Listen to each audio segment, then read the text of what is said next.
बघा बाळांनो, काल IBPS AFO प्रीचा रिझल्ट लागलेला आहे. त्यामध्ये खूप सारे मुलं यशस्वी झालेले आहेत, तर खूप सारे मुलांचा मन दुखावला गेलेला आहे. तर आपल्याला या दोन्ही गोष्टीवरती बोलायचं आहे. बघा, मेन हा जो आहे आपला लेक्चर हा स्ट्रॅटेजी बाबतीत आहे की AFO ची जी स्ट्रॅटेजी मेन्सची जी स्ट्रॅटेजी आहे ते सब्जेक्ट वाईज कशी असायला पाहिजे, जे सब्जेक्ट वाईज कशी असायला पाहिजे, आपण कसं अभ्यास करायला पाहिजे, आपल्याला काय वाचायला पाहिजे, काय नाही वाचायला पाहिजे. जसं खूप सारे टेस्ट सिरीज आहेत, त्यामध्ये तुम्हाला पल्स रेट विचारलेला आहे. क्या होता है कोंबड़ी का पल्स रेट बताओ जरा. ऐसा आता है क्या एग्जाम में? ऐसा नहीं आता है बाबू, ऐसा नहीं आता है. कोंबड़ी का पल्स रेट आया होगा वैसा कोई पेपर बताओ. 2016च्या पहिलेचा नाही, आता करंट मध्ये जो चालू आहे बापू, समजला का?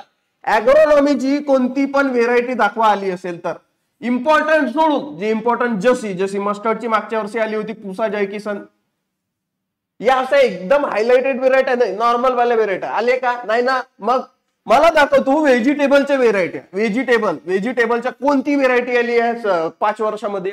एक दाखव बापू. नाही आले ना, मग सगळ्याच्या सगळा वाचत काय कशाला बसायचा? हो माहित आहे IBPS हे अनप्रिडिक्टेबल आहे, पण तुम्हाला हे गोष्ट समजावी लागेल की IBPS हे अनप्रिडिक्टेबल आहे सब्जेक्ट वाईज. कोणत्या सब्जेक्ट वरून कधी जास्त क्वेश्चन टाकते, कधी कमी टाकते, पण त्या सब्जेक्ट मधून काय विचारणार आहे हा नक्की ठरलेला आहे. याच्या बाबतीत मी फुल कॉन्फिडंट आहे. मग आज आपल्याला फेल्युअर आणि जे पास झाले या दोन्ही गोष्टीवरती बोलायचे आहे. सगळ्यात पहिले आपण बोलूया फेल्युअर वरती. बघा, फेल्युअर वाल्यांसाठी मी असं म्हणण्याचा प्रयत्न करत आहो की फेल्युअर, बघा आपले जे IBPS चे पेपर असतो त्यामध्ये ऑप्शन ए, त्यामध्ये काय काय असतो बापू? त्यामध्ये ऑप्शन ए असतो, ऑप्शन बी असतो, ऑप्शन सी असतो, ऑप्शन डी असतो. सगळ्यात पहिला ऑप्शन नेहमी फेल्युअर असतो, दुसरा ऑप्शन सक्सेस असतो, तिसरा ऑप्शन आपली अख्खी लाईफ असते, आपली अख्खी जर्नी असते. समजला का? तर आपण फक्त पहिल्या ऑप्शन मध्ये रॉंग झालेलो, पण तुम्ही हा कशाला विचारता की आपल्याकडे अजून 3 ते 4 ऑप्शन बाकी आहेत ना बाळांनो? 3 ते 4 ऑप्शन बाकी आहेत ना बाळांनो?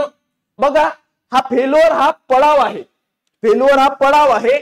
आपल्याला कुठं तरी एका सक्सेस पर्यंत पोहोचायचा होता, त्या पडावावर न पोहोचता, जसा हा एक सक्सेस आहे ना, हा एक आहे, हा पडाव आहे, एक रस्ता आहे. आपण निघालो, आपल्याला रस्ता माहित नव्हता, आपण पोहोचलो इथं, आपल्याला जायचं होतं इथं, पण नेव्हर नो की गॉड आपल्यासाठी काय विचार करते. अरे बापा, इथपासून इथपर्यंत दुसरा काही खजाना असू शकते ना, मग तो तुला भेटू शकते. We never know. आणि असा जरुरीचा आहे का की तोच भेटलं पाहिजे आपल्याला? बाकी गोष्टी पण आहेत. बघा, FCI रस्त्यावरती आहे, विद्यापीठच्या भरती नक्की निघणार आहेत.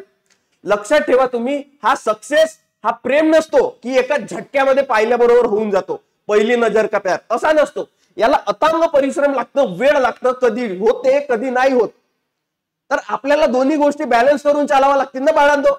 कसा एक विकास दिव्य कीर्ती सर त्यांनी म्हटलेला होता, डरिये मत की जिंदगी में क्या होगा, कुछ ना होगा तो तजुर्बा होगा. तजुर्बा भेटला की अशा गोष्टी केल्या तर तुमचं सिलेक्शन होणार नाही. मग आपल्याला काहीतरी वेगळा करावं लागेल. बरोबर आहे का? वेगळा करावं लागेल. आणि या सगळ्या परिश्रमामध्ये मी स्वतः, आमची टीम SSA तुमच्या सोबत आहे. डोंट वरी. यानंतर फुल परिश्रम करा, तुम्ही सगळ्या गोष्टी करा. तुम्हाला काहीही ऍग्रिकल्चरच्या बाबतीत दिक्कत असेल, हा 90 22 73 59 65 याच्यावरती मेसेज करा, यावरती मेसेज करा, कॉल करा, काही करा. पण मी जे आमची टेस्ट सिरीज आहे, टेस्ट सिरीज वाले मुलं किंवा जनरल कोणते पण ऍग्रिकल्चर वाले मुलं टेलिग्रामला मला या नंबरवरती मेसेज करा. मी तुम्हाला एका ग्रुपमध्ये ऍड करतो. एका ग्रुपमध्ये टेलिग्रामचा डाऊट क्लिअरिंग ग्रुप आहे, ज्यामध्ये तुम्ही आपले डाऊट सांगू शकता, डाऊट विचारू शकता, त्याच्यावरती मी आन्सर देणार. तर मी आता पण सांगितलं तुम्हाला की फेल्युअर हा एकमेव ऑप्शन आहे का? नाही, अजून आपल्याकडे 4 ऑप्शन बाकी आहेत ना बापू.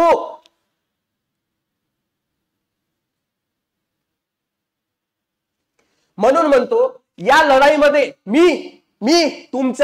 या लढाईमध्ये, या वॉर मध्ये मी तुमची तलवार, तुमचा घोडा, तुमच्या अस्त्र शस्त्र दिमाग सगळं बनायला तयार आहे. फक्त तुम्हाला आमच्यावरती विश्वास ठेवावा लागेल. फेल्युअर झाला मान्य करतो, पुढे वळा, समोर चला. आपण बघू सगळ्या गोष्टी ठराविक पद्धतीने करू.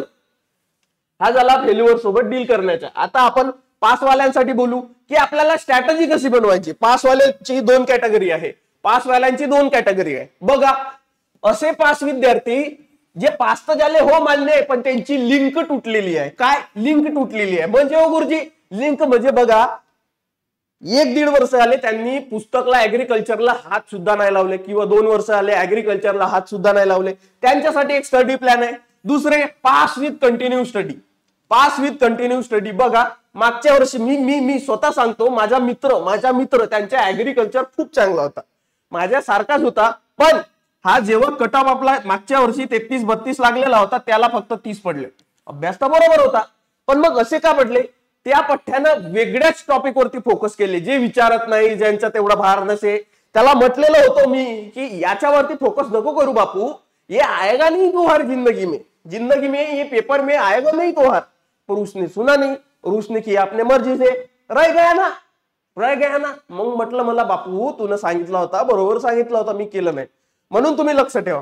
आणि जे फेल झाले त्यांना कृषी सेवक रस्त्यावरच आहे. बघा, तुमच्या जरी याच्यामध्ये एफओ मध्ये नाही झाला तर कृषी सेवक विद्यापीठ भरती ही येणारच आहे. डोंट वरी, सगळं बरोबर होते. बघा, आता प्लॅन बघू आपण. बघा, मेजर सब्जेक्ट वरती जास्त फोकस असू द्या. कोणते मेजर? आपल्या डिग्रीच्या मानानं नाही, एफओच्या मानानं. मेजर म्हणजे कोणते? एफओ मध्ये मेजर सब्जेक्ट हा ऍपिकल्चर आहे, सेरिकल्चर आहे, फिशरी आहे. कोणाच्या मानानं? बॉटनी, एंटोमॉलॉजी, पॅथॉलॉजी, इकॉनॉमिक्स, इंजिनिअरिंग यांच्या मानानं याच्यावरचे क्वेश्चन हे जास्त असतात. मग हे कसे झाले? मेजर झाले, हे मायनर झाले. असं स्टडी बॅलन्स ठेवा लागेल तुम्हाला. एक सब्जेक्टची काय वाचायला पाहिजे, काय नाही वाचायला पाहिजे, त्याच्याकडे लक्ष देऊ. पहिल्यांदा ज्यांची कंटिन्यू स्टडी आहे ते आपल्या नोट्स मधून वाचा. मान्य करतो, एकदा पूर्णपणे रिवाइज करा. सोबत तुम्ही हे वाचा. ज्यांची कंटिन्यू स्टडी आहे त्यांनी आपली नोट्स वाचा. हो, सोबत हे वाचा, IAR आहे. आणि ज्यांची ब्रोकन लिंक आहे, हिला हात पण नाही लावायचा, हात सुद्धा नाही लावायचं. ते पकडायची सुद्धा नाही. तर इसेन्शियल कोणी इगल म्हणतो त्याला, सुद्धा नाही. ते 2 पैकी 1 पकडायची आणि पूर्ण वाचून टाकायचे. कळला का? पूर्ण एकदा वाचून टाकायची व्यवस्थित. मग टेस्ट चालू करायचे. करंट अफेअर आता स्टार्ट नाही करायचा, पहिले याच्यावरती भरोसा दे. टेस्ट द्यायची, अनालिसिस करायचं. टेस्ट दिला, व्हिडिओ पाहायचा, टेस्ट दिला, व्हिडिओ पाहायचा. बरोबर आहे. नंतर जसे 1, 2, 3, 3-4 टेस्ट झाले आपले की तुम्हाला फोकस करायला पाहिजे. सोबत करंट अफेअर्स. मागच्या वर्षी 2 क्वेश्चन होते. स्कीम्स वरती मागच्या वर्षी 4 क्वेश्चन होते. ठराविक ते नेमलेले स्कीम आहेत, जे 10 स्कीम आहेत त्यावरूनच क्वेश्चन येते की या स्कीम मध्ये किती रुपये देते, किसान मानधन योजना किती रुपये देते, कॅटेगरी काय आहे, किसान सन्मान निधी किती रुपये देते, त्याचा जन्म ते केव्हापासून लागू झाली, कधी झाला, कसं झाला, काय झाला, असे येतात. एक बघा, 4 पैकी 1 क्वेश्चन तुम्हाला जमणार नाही.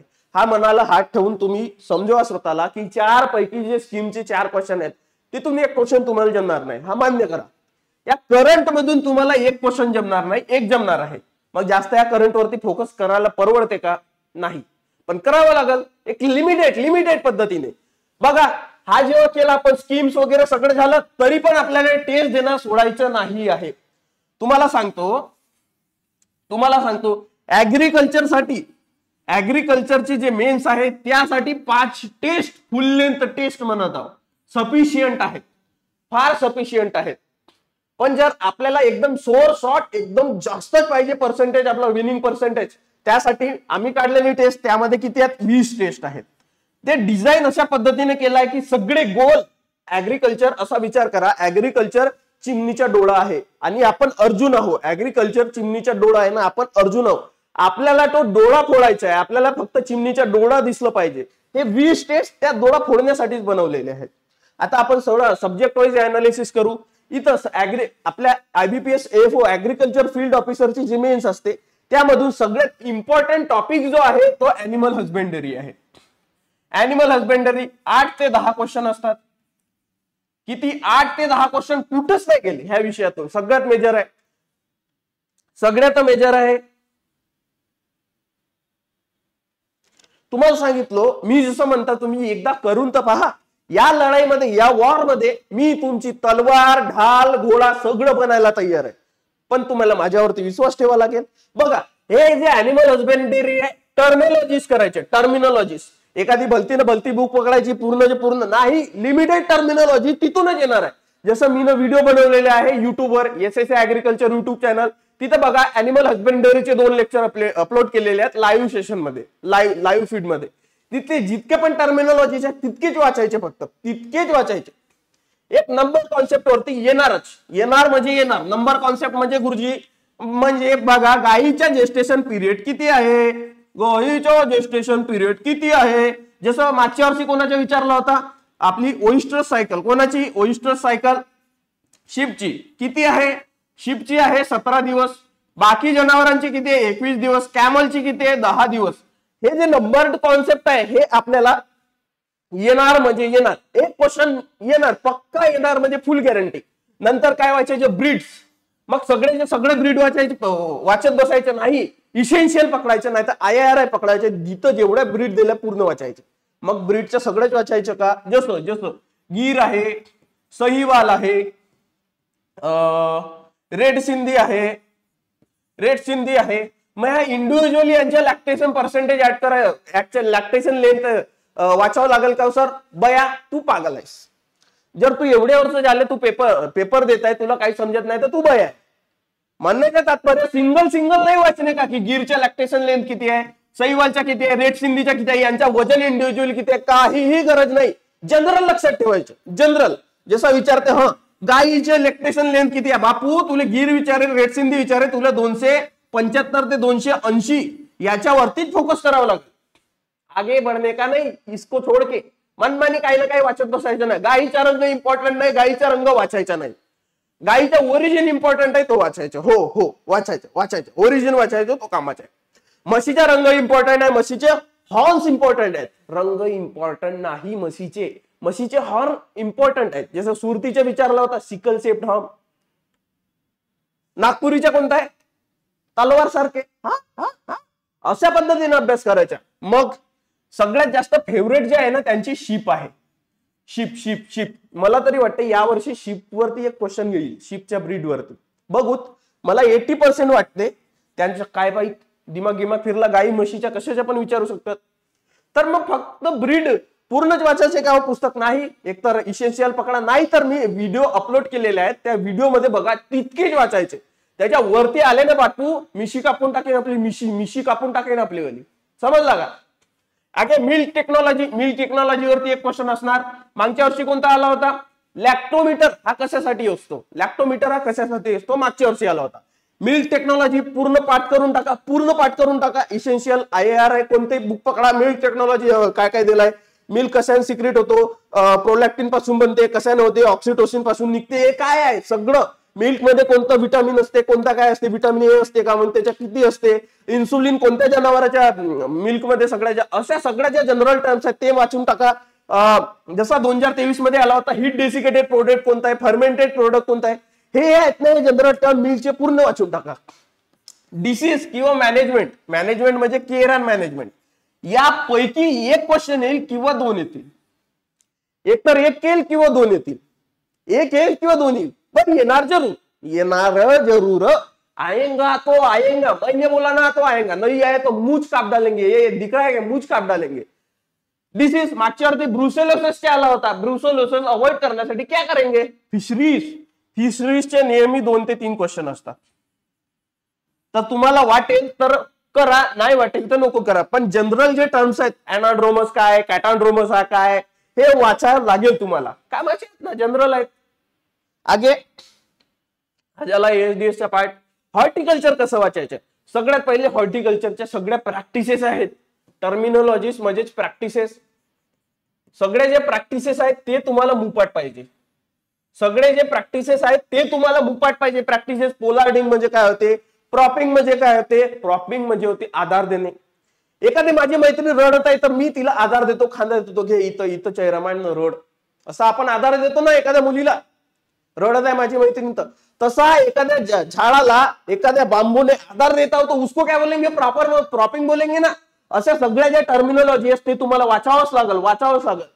फ्रूट व्हेरायटी, व्हेजिटेबल व्हेरायटी करायची पण नाही. No means no, no means no, नाही म्हणजे नाही. व्हेजिटेबल व्हेरायटी अवॉइड करायचं. ज्यांचे अभ्यास खूप झालेला आहे ते वाचू शकतात. मग फ्रूटचे कोणकोणते फ्रूट कोणते कोणते इम्पॉर्टंट आहेत बघा. मँगो सगळ्यात पहिले मँगो इम्पॉर्टंट आहे. दुसरा आहे ऍपल, तिसरा आहे सिट्रस, चौथा आहे सपोटा, पाचवा आहे सिट्रस सपोटा गव्हा, सहावा आहे बनाना, सातवा आहे पपाया, आठवा आहे कोणते झाले सपोटा गव्हा कस्टर्ड ऍपल, नववा आहे पाइन ऍपल, दहावा आहे पोमोग्रेनेट. आली तर फिगची व्हरायटी आली, नाही तर ते पण येणार नाही. 12वा आहे कॉफी, 13वा आहे टी. हे जे इम्पॉर्टंट आहेत इथूनच वाचायचे. हे जे इम्पॉर्टंट फ्रूट आहेत किती 12 सांगितलं, याच्यावरती जायचं सुद्धा नाही. ज्यांचा अभ्यास कंटिन्यू आहे ते वरती रिव्हिजन करू शकतात. हे जे आहेत स्क्रीनशॉट काढून ठेवा. इथे सगळे व्हेरायटीज कुठले इन्स्टंट मधले नाही, इन्स्टंट ऑफ ऍग्रिकल्चर मधले नाही, इसेन्शियल किंवा IIRI मधले. इसेन्शियलला आपण काय म्हणतो, इगल म्हणतो, इगल. तर तिथलेच वाचायचे. इन्स्टंटला हात नका लावू, इन्स्टंटला पकडाल तर डोकं भन्नावून जाईल पूर्ण. ऐसा कुछ नाही. इम्पॉर्टंट व्हेरायटीवर जास्त फोकस करायचे. जसं मागच्यावरती मँगोची व्हेरायटी आली होती की अर्कापुनीच्या क्रॉस काय, कसं लक्षात ठेवायचं. आर्क एबी लक्षात ठेवा ना. आर्क म्हणजे अर्कापुनीत, एबी म्हणजे अल्फान्झो इंटू बेंगाल पल्ली. एका टप्प्यात कार्यक्रम ना बापू. रेड डेलिशियसची व्हेरायटी मागाई आली होती 2023 मध्ये आली, एक गिव आहे की नाही बापू. मग काय करायचं अजून, मोडिफाईड प्रोपोगेशन. याच्यावरती एक क्वेश्चन ठरलेला असतो बघा. हॉर्टिकल्चर मध्ये 5 क्वेश्चन येतात. आज मोडिफाईड प्रोपोगेशन काय असते, स्टेम मोडिफाईड काय असते असं वगैरे आपण ऐकतो ना. कॉर्म आहे, रायझोम आहे, बल्ब आहे, ट्यूबर आहे, स्टेम ट्यूबर आहे, सकर आहे, रनर आहे, ऑफशूट आहे. हे जे आहेत यांच्यावरती एक किती फक्त 8 असतात, 8-9 असतात. यांच्यावरती यांचे पूर्ण टर्मिनॉलॉजीज पाठ पाहिजेत. यांच्या काय आहे, जसं हे सगळे हे जे इथपर्यंत आहेत यांची डेफिनेशन तुम्हाला सेम भेटेल. पण एक कॅरेक्टर नेहमी डिफरंट असतो. जसं बल्बच्या कॅरेक्टर स्केली लिव्स पाहायला भेटतात. Scaly leaves. कांदा माहिती आहे ना, कांद्यावरती वेगवेगळे स्केल असतात, पोपडे असतात, बरोबर आहे ना. स्केली लिव्स पाहायला भेटते. रायझोमच्या कॅरेक्टरिस्टिक नोड असते, नोड प्लस इंटरनोड, बरोबर आहे का. अशा पद्धतीने असतात ना यांचे कॅरेक्टरिस्टिक्स आहेत. अशा पद्धतीने आपण बायफार्गेट करून अभ्यास करू शकतो. 2023 म्हणजे रनर म्हणजे काय होता असा आला होता. सकर काय असतो, ऑफशूट काय असतो, हे यांच्यावरती एक क्वेश्चन ठरलेला आहे. कॅरेक्टर आपल्याला कॅरेक्टर डिफाईन करून पार्ट वाईज अभ्यास करायचा आहे. आज आपण हा वाचला, उद्या आपण हा वाचून, नंतर फोकस करायचा फंडामेंटलवर. पण सर सगळ्यात पहिले तर आम्हाला सगळे सर म्हणतात फंडामेंटल वाचायचा. नो बाबू, मैं बोल रहा हूं ना वो कर अभी. फंडामेंटल वाचायचं. काय होतं फंडामेंटल मध्ये काय काय येते, कोणत्या क्रॉपला प्रोपोगेशन मेथड काय आहे, कोणता क्रॉप ट्रॉपिकल आहे, कोणता डे न्यूट्रल मध्ये वरती जास्त फोकस ठेवायचं, ओपन क्रॉस वरती जास्त फोकस ठेवायचं, कोणत्या क्रॉप मध्ये कोणता कंटेंट सगळ्यात जास्त भेटते. टार्टारिक ऍसिड हा कुठं राहते, ग्रेप मध्ये राहते, सॉरी सपोटामध्ये राहते, टार्टारिक ऍसिड ग्रेप मध्ये राहते. सायट्रिक ऍसिड कुठं सिट्रस फ्रूट मध्ये राहते. रुटेसी फॅमिली कोणाची आहे, सायंटिफिक नेम वगैरे सायंटिफिक नेम विचारू शकते का म्हणलो. ओरायजा सटवा राईसचा नाव आहे. 2021च्या पेपर मध्ये आलेला होता. हा जो एफओचा पेपर असते का हार्ड लेवलच असते का नाही, त्यांना पण माहित आहे की साधा सुद्धा सिंपल इझी वालाही पोरग बसलेला आहे. म्हणून त्यांचा पेपर कधीही नेहमी पाहाल इझी टू हार्ड असते. डायरेक्ट म्हणत आहो मी हार्ड असते, इझी टू हार्ड, बरोबर आहे. आगे सॉइल सायन्स सोबत कसा टॅकल करू. सॉइल सायन्सचा फंडामेंटल कव्हर करा. पहिल्यांदा सॉइल सायन्सचा फंडामेंटल कव्हर करा. कोणतीही बुक घ्या, फंडामेंटल कव्हर करून टाका. फंडामेंटल अशी लेंदी बुक नको घ्या ज्यामध्ये काही ना काही दिलंय लेंदी, मग असं प्रोसेस, तशी नाही. ऑब्जेक्टिव्ह वाली बुक घ्या, जशी इन्स्टंट ऑफ ऍग्रिकल्चर आहे, म्हणजे सॉरी इसेन्शियल ऍग्रिकल्चर आहे किंवा IIRI आहे. पकडा आणि वाचून टाका. फंडामेंटल रॉक कसे बनते, सॉइल कशी बनते, हे सगळे वाचायचे. मिनरल काय असतात, त्यांची कॅटेगरी काय आहे. इथून एक क्वेश्चन पक्का. प्रॉपर्टीज म्हणजे टेक्स्चर वगैरे, 1 ते 2 क्वेश्चन, सॉरी 1 ते 2 क्वेश्चन पक्के इथून. प्रॉपर्टीज, टेक्स्चर काय आहे, स्ट्रक्चर काय आहे, डेन्सिटी काय आहे, कन्सिस्टन्सी काय, सॉइल वॉटर काय. तिथून एक क्वेश्चन नेहमी पक्का असतो. न्यूट्रिएंट आणि फर्टिलायझर यामधून 1 ते 2 क्वेश्चन असते. 1 ते 2 क्वेश्चन असते. न्यूट्रिएंट आणि फर्टिलायझर, न्यूट्रिएंट आणि फर्टिलायझर. जसा मॉलिब्डेनम मुळे व्हीप टेल हा डिसीज कोणाचा आहे, कॉलीफ्लॉवरचा. कशामुळे होते, मॉलिब्डेनम मुळे होते. बरोबर आहे का. चाफी ग्रेन हा ओटचा डिसीज आहे. हा कोणत्या कशाच्या डिफिशियन्सी मुळे होते, मॉलिब्डेनमच्या. ह्या सगळ्या गोष्टी आपल्याला माहित पाहिजेत. मग फर्टिलायझर, युरियाचा 2-3दा आलेला क्वेश्चन आहे. युरियामध्ये किती पर्सेंटेज असतो, नायट्रोजन 45%. असे आपल्याला माहित पाहिजेत ना बाळांनो. बरोबर आहे का. Soils of India.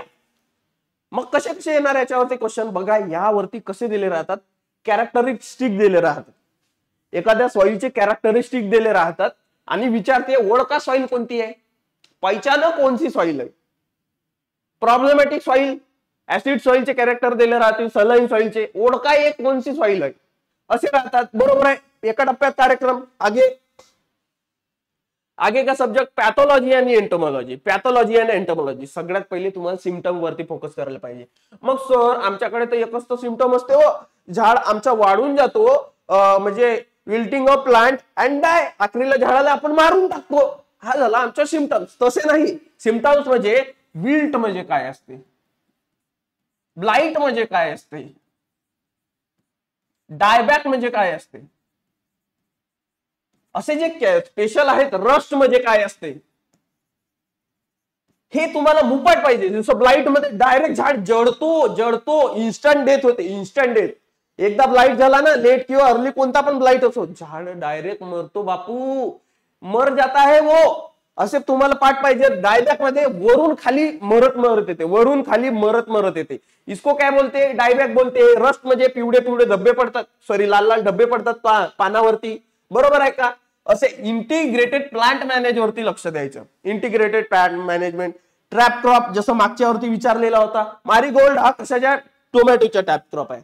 पण काय के लिए यूज होता है, निमैटोड को दूर भगाने के लिए. बरोबर आहे का. फक्त टॅप क्रॉप नाही, वेगवेगळे मेथड्स आहेत. इंटिग्रेटेड प्लांट मॅनेजमेंट ते करायचे, पूर्ण पाठ करून टाकायचे. एंटोमॉलॉजीचे पेस्ट फिजिओलॉजी कडे पाहायचं पण नाही. इम्पॉर्टंट जे फिजिओलॉजिकल कॅरेक्टर आहेत, आपण 28 पासून रिव्हिजन सेशन युट्यूब वरती चालू करत आहोत. त्यामध्ये तुम्हाला जितका सांगितला तितकं वाचा. विश्वास ठेवा माझ्यावर. मी तुमचा एफओ क्लिअरच करून देणार. क्लिअर म्हणजे क्लिअर. तुम्हाला म्हणलो या लढाईमध्ये मला तुमची तलवार, ढाल, गोळा सगळं बनवा. विश्वास ठेवा माझ्यावरती. मग major crop disease, major crop सगळ्याचे सगळे. शहर मग आम्ही नाही का, आम्ही फिगचे डिसीज वाचलो. आम्ही फिग वरती नाही का किती कोणते पेस्ट येतात ते वाचले. पागल आहे का बे तू. मेजर क्रॉप, राईस, व्हीट, पल्सचे काही मेजर क्रॉप त्यांचे वाचायचे, त्यांचे डिसीज वाचायचे, त्यांचे पेस्ट वाचायचे. मँगो, सिट्रस त्यांचे डिसीज वाचायचे. मेजर व्हेजिटेबल त्यांचे डिसीज पेस्ट वाचायचे. मेजर वरती फोकस करायचे. मेजर वरती त्यांच्या प्रॅक्टिकली बेस असतो. बरोबर आहे. हा. आणि त्यांच्या मॅनेजमेंट कशा जसं मँगो मालफॉर्मेशन आहे, मेजर डिसीज आहेत ना, मेजर पेस्ट आहेत ना, त्यांचे मॅनेजमेंट पण थोडे पाठ पाहिजेत, हायलाइटेड. जसं मँगो मालफॉर्मेशन आहे, त्यासाठी आपण स्पेशल ट्रीटमेंट कोणती, एकतर NA देतो किंवा GA देतो. GA ची यांची फवारणी, किंवा प्लॅनोफिक्स देतो, प्लांटा वॅक्स देतो किंवा वर्दॅक देतो. अशा काहीतरी गोष्टी, युनिक गोष्टी लक्षात पाहिजेत आपल्याला. आगे मग येते ऍग्री इंजिनिअरिंग. इथूनही 3 क्वेश्चन फसतात. किती? 3 क्वेश्चन फसतात. त्यामध्ये सगळं फंडामेंटल पार्ट पाहिजे तुम्हाला. 2 स्ट्रोक इंजिन काय, 4 स्ट्रोक इंजिन काय, कारण की फंडामेंटल वरून एक डेफिनेशन असते. एक कोणती, सिलेंडरची डेफिनेशन मागे आली 2023 मध्ये सिलेंडरची. मग पिस्टनची आली होती. पॉवर म्हणजे काय होते, स्ट्रोक म्हणजे काय होते, बोर म्हणजे काय होते, हे जे फंडामेंटल आहे तुमचे सगळे क्लिअर पाहिजेत, सगळे क्लिअर पाहिजेत, काहीही गुगली फेकू शकतात ते सगळे क्लिअर पाहिजेत. दुसरी गोष्ट, ग्रीन हाऊस काय असते, का केलं जाते, त्यांचे प्रकार काय आहेत, सॉ टाईप ग्रीन हाऊस काय आहे, असे सगळे ग्रीन हाऊसचे प्रकार, त्यामध्ये कुठं पॉलिथिन यूज होते तो पण वाचायला पाहिजे तुम्हाला. नंतर instrument related to major crop, major फक्त मेजर क्रॉप. तुले म्हणलं नाही तुला म्हणलं भाऊ याच्या पाटकर कोणाच्या बार्लीच्या, तुला म्हणलं भाऊ मी एकदम मायनर छोटूसा क्रॉप आहे त्याच्या पाटकर नाही, नो. तुला म्हणलं पियरच्या पाटकर, तुला म्हणलं प्लमच्या पाटकर नाही, हे एकदम मायनर आहे, मेजरच्या वाचायचं. जसं ड्रम मेथड आली होती मागं. ड्रम मेथड कोणासाठी यूज होते, राईस साठी. हे जे आहेत इन्स्ट्रुमेंट जसं पडलर कोणत्या क्रॉप साठी यूज होते, तो राईस साठी यूज होतं. असं चॅट जीपीटी मध्ये टाका, important agriculture engineering instrument used in rice, तसं आपण घेणार आहोत सेशन मध्ये, पण टाका, तुम्हाला लिस्टच भेटून जाईल. पूर्ण वाचून टाकायचे, एक क्वेश्चन याच्यावरती असते. मग जेवढे फील्ड कॅपॅसिटी आहेत त्या वाचून टाकायच्या. मग water conservation in practices, water conservation, पहिल्यांदा वॉटर हार्वेस्टिंग काय असते ते वाचून टाकायचं एकदम निवांत पद्धतीने. नंतर कंझर्वेशन कसे केलं पाहिजे त्यावरती आपल्याला फोकस असायला पाहिजे, त्याचे प्रॅक्टिसेस कसे असायला पाहिजे त्यावरती लिमिटेड अभ्यास करायचे आपल्याला. 20 दिवस आहेत, त्याला कॅटेगराईज वाईज कॅटेगरी बनवून आपल्याला समोर जायचे. सगळं वाचत बसणार नाही आपण. मग प्रॅक्टिसेस, ॲग्रोनॉमिकल प्रॅक्टिसेस कोणते आहेत, मेकॅनिकल प्रॅक्टिसेस कोणते आहेत, कशा वेळेस यूज होतात, कंटोर बंड धुरे बनवतो आपण शेतावरती, ते कशा पद्धतीने असतात त्यांच्यावरती आपला फोकस असायला पाहिजे. बरोबर आहे. आगे राहिला ॲपिकल्चर सेरिकल्चर, लई इम्पॉर्टंट आहे. मागच्या वर्षी भलेही एक क्वेश्चन आला होता तरी सुद्धा हा खूप इम्पॉर्टंट आहे. पहिल्यांदा याच्या पूर्ण फंडामेंटल क्लिअर पाहिजे. यांचे टाईप काय आहे, ॲपिकल्चरचे प्रकार काय आहे, सेरिकल्चरचे प्रकार, सिल्कवर्मचे प्रकार काय, इरी सिल्क काय असतो, मुगा सिल्क काय असतो, मग हनी बी काय असते, क्वीन बी काय असते, वर्कर बी काय असते, पूर्ण फंडामेंटल क्लिअर पाहिजे. पूर्ण फंडामेंटल, त्यांचे ऑर्गन कसे असतात, काय असतात, पूर्ण एका टप्प्यात एक दिवसाचे टॉपिक आहेत, एक दिवसाचे व्हिडिओ बनवणारच आहो मी, त्याच्यासाठी रेडी राहा. त्यांची डिसीज आणि पेस्ट लई इम्पॉर्टंट आहेत. क्वेश्चन, वरोरा पेस्ट किंवा वरोरा डिस्ट्रक्टर हा कोणाच्या पेस्ट आहे, ॲपिकल्चरच्या, असे लक्षात पाहिजे. पेम्ब्रिन हा डिसीज कसा आहे, कोणत्या ऑर्गॅनिझम मुळे होते, पेम्ब्रिन हा डिसीज कशामुळे होते, ह्या सगळ्या गोष्टी तुम्हाला पाठ पाहिजेत. बरोबर आहे का. आगे botany and biotechnology, genetics and plant breeding वरती लक्ष द्यायचं नाही. जर तुम्हाला लक्ष द्यायचे आहे तर जेनेटिक्स वरती द्या. म्हणजे मायटोसिस काय असते, बेसिक टर्म्स लक्षात ठेवायच्या. क्लोरोफिल, त्याच्या रिलेटेड कुठं डीएनए असते, तो तर बॉटनीमध्ये कव्हर होऊनच जाणार, म्हणून मी त्याला थोडा साईडला ठेवलो. फंडामेंटल क्लिअर पाहिजे तुमचे पूर्ण. रेस्पिरेशन काय असते, रेस्पिरेशन मध्ये कोणता अवयव कामात येते, मायटोकॉन्ड्रिया येते की क्लोरोप्लास्ट येते, काय फोटोसिंथेसिस कसं आहे, फोटो रेस्पिरेशन म्हणजे काय होते, ह्या सगळ्या गोष्टी तुमचे क्लिअर पाहिजेत. क्लिअर म्हणजे क्लिअर. गिनून चिनून हे तुम्हाला वाचायला नाही का 3 तास लागतील. विश्वास ठेवा, 3 तास लागतील तुम्हाला. इन्स्टंट IIRI कोणती बुक असेल, सुंदा वगैरे जे पण असेल, पकडून टाकायची, वाचून टाकायची. नंतर टर्मिनॉलॉजी पाठ पाहिजे तुमची, पूर्ण टर्मिनॉलॉजी, एकदम अति नाही. सायंटिस्टला हात पण नाही लावायचा. नो साइंटिस्ट को हाथ नहीं लगाने का. आला क्वेश्चन गेला मार्क जाऊ द्या. तसा पण आपला 60 पैकी 60 क्वेश्चन थोडी बरोबर करायचे, आपल्याला आता 35 ते 40 क्वेश्चन बरोबर करायचे. बरोबर आहे का. पण हा जो प्लॅन आहे हा मी 45 मार्कच्या हिशोबाने बनवलेला आहे. तुम्हाला 45 मार्क नक्की भेटणार म्हणजे भेटणार. फक्त माझ्यावरती विश्वास ठेवा. पुन्हा पहिले पण सांगितलो, आता पण सांगतो, या लढाईमध्ये मी तुमची तलवार, ढाल आणि घोडा सगळं बनायला तयार आहे. फक्त लक्ष द्या माझ्याकडे, माझ्या सोबत राहा. मग सिंगल जे कॉन्सेप्ट आहे, सिंगल कॉन्सेप्ट, रेस्पिरेशन क्वेश्चन काय असतो, ऑस्मोसिस काय असतो, कोणता हार्मोन कशाने बनतो, सायटोकायनिनचा यूज काय आहे, अशा गोष्टी तुम्हाला पाठ पाहिजेत. आगे मग आला ॲग्रोनॉमी. हा जनरली सगळ्यांच्या बराच असतो, म्हणून मी हा पहिले न घेता लास्टला घेतलो. जवळपास सगळंच वाचावं लागणार आहे. इथं फंडामेंटल तुम्हाला वाचावं लागणार आहे पूर्ण. एका टप्प्यात कोणता टिलेज कसा असतो, कोणत्या क्रॉपला काय म्हणतात, रिले क्रॉपिंग काय असते, सिक्वेन्शियल क्रॉपिंग काय असते, पॅरलल क्रॉपिंग काय असते हे माहित पाहिजे. ऍग्रो इकॉनॉमिकल झोनकडे लक्ष द्यायचं नाही, ऍग्रो इकॉनॉमिकल झोनकडे लक्ष द्यायचे नाही. मेजर क्रॉप इन्फॉर्मेशन एका टप्प्यात पाहिजे. शुगर केन, एक साली शुगर केन काय असतो, दुसाली शुगर केन काय असतो, त्याच्यामध्ये किती पर्सेंटेज असते शुगर कंटेंट, TSS, बरोबर आहे का, तो कोणत्या स्टेजवरती हार्वेस्ट करतो, राईस मध्ये कोणता प्रोटीन असतो, असे इम्पॉर्टंट माहिती पूर्ण वाचून टाकायची मेजर क्रॉपची. अवॉइड व्हेरायटीज, ऍग्रोनॉमीच्या व्हेरायट्या अवॉइड करा एक्सेप्ट खूप जास्त इम्पॉर्टंट असेल. जसं राईसची एक व्हेरायटी मी सगळ्यांना सांगतो, प्रजासत्ता ही व्हेरायटी नाही आहे, हे 3 व्हेरायटी आहेत, हे म्युटंट व्हेरायटी आहेत. म्युटंट व्हेरायटी कशा, माने प्रभावती, जा माने जगन्नाथ, सत्ता माने सत्तारी माने सत्तारी, प्रजासत्ता एका टप्प्यात. पण हे येणार नाही. लिहून घ्या, लिहून. मागच्या वरती काय आली होती, पुसा जय किसन. हे सोमॅटिक हायब्रिडायझेशन न तयार झालेली आहे. इम्पॉर्टंट आहे, खूप जास्त इम्पॉर्टंट आहे. एका क्रॉप मध्ये तुम्हाला गिनून चिनून 5 खूप जास्त इम्पॉर्टंट व्हेरायटी भेटतील, खूप जास्त. हे कोणती रेजिस्टंट आहे, या विल्ड सोबत कोणती रेजिस्टंट आहे, या डिसीज सोबत कोणती रेजिस्टंट आहे, अशा व्हेरायटीला वाचायच्या पण नाही. 45 मार्क तुम्हाला आणून दिलो म्हणजे झाला ना मी पेपरमध्ये, बस वाचायचा पण नाही. बरोबर आहे का. एका टप्प्यात कार्यक्रम.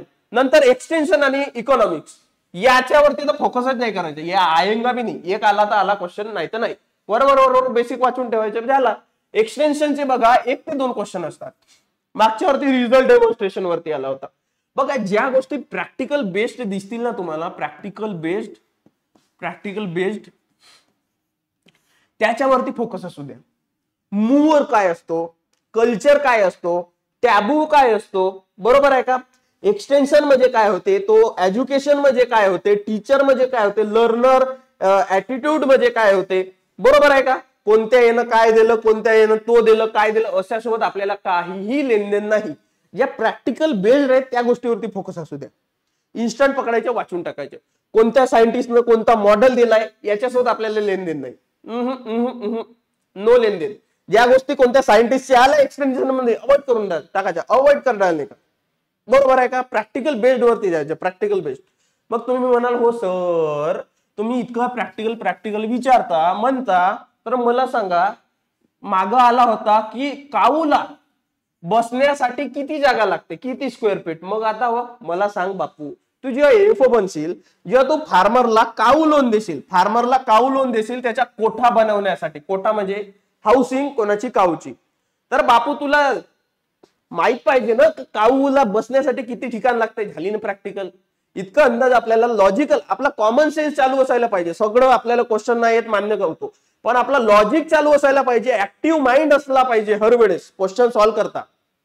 ते जे आपण 60 क्वेश्चन दिसतात 40 मिनिटात, 45 मिनिटात सॉल्व्ह करायचे, ते 60 क्वेश्चन पूर्ण नाही का चिमणीच्या डोळ्यासारखे असायला पाहिजे. आणि आपण अर्जुन पूर्ण निशाणा लागलाच पाहिजे असं करायला पाहिजे. आपला निशाणा लागलाच पाहिजे, बरोबर आहे का. आगे मग आपल्याला सोबत टेस्ट सिरीज घेऊन चालायची आहे, टेस्ट द्यायचे, अनालिसिस करायचे. बघा त्याच पद्धतीने मी तुम्हाला 20 टेस्ट किती रुपयात, 20 रुपयात 20 टेस्ट 20 रुपयात देत आहो. म्हणजे एक टेस्ट तुम्हाला किती पडत आहे, 1 रुपयाला पडत आहे, 1 रुपी.